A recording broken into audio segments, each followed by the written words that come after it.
around yourself, can't you?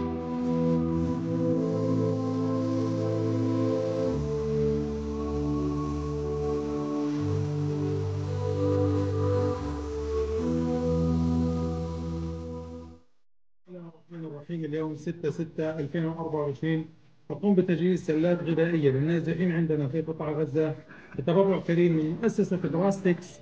شكرا للشعب الباكستاني على هذه العطايا والهدايا المقدمة للشعب الفلسطيني. بارك الله فيكم وجزاكم الله خيرا.